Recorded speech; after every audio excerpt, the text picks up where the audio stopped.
দেখেন কাতারের মানুষ কতটা নীরব এবং কতটা ঠান্ডা। এই যে যে মাঠটা দেখতেছেন, হয়তো আমার পেজে অনেক ভিডিও দেখছেন, তবে আমি যতদিনে আইছি কোনোদিন দেখি নাই যে মাঠে মানুষের সাথে মানুষ মুখ কালাকালি করছে, কি রাগ গোসা হয়েছে। তাই মাঠটা আমি প্রায়ই আসি, আর আসতেও ভালো লাগে যে ভেদাভেদ না থাকলে, এবং বিভিন্ন কাটাকাটির মানুষ আছে এখানে, সব ধরনের মেয়ে ছেলেরা আছে, সব ধরনের লোক আছে।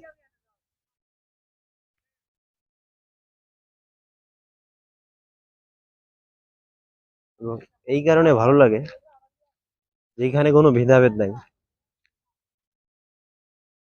সবাই আসে, সবাই সবার সাথে কথা বলে, একটা মধুর আলোচনা। হয়তো দেখবেন গ্রামের বাড়ি এখন অনেক মানুষই, যাদের এলাকার ভিতরে একটা খেলার মাঠ থাকে,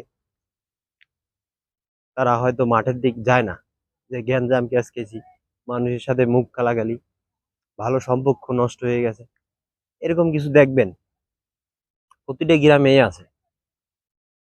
যা অনেকে মাঠে যায় না, আর অনেকে অনুভব খেলাধুলাই বন্ধ করে ঘরে বসে থাকবে, কিন্তু মানুষের সাথে মিশতে চায় না। এই জিনিসটা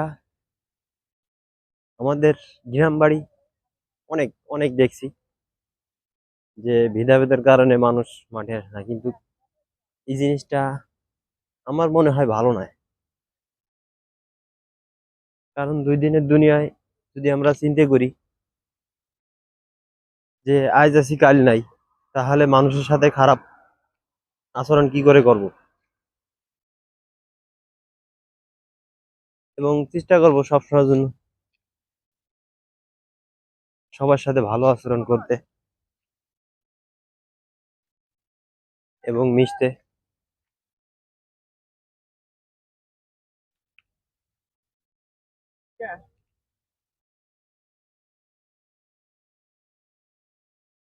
না হয়তো মানুষ সাথে সারা জীবন মিশে গেলে হয়তো সেও আমার উপর রাগ থাকবে না, কোনো দাবি দোয়া থাকবে না, কি কোনো একটা গালিও দেবে না, যদি সেইভাবে মিশতে পারি। তাই আমি বলি আমার ভাই বেড়াদার এবং আমার ফ্রেন্ড ফলোয়ার এবং যারা নতুন আছেন তাদেরও বলি, মানুষের সাথে ভালো আচরণ করলে, ভালো কিছু করলে হয়তো জীবনে ভালো থাকবেন, এবং মরার পরও আল্লাহ হয়তো আপনাদের ভালো রাখবে। এই জিনিসটা যার ভিতরে আছে দিমাগটা, সেই প্রকৃত লোক।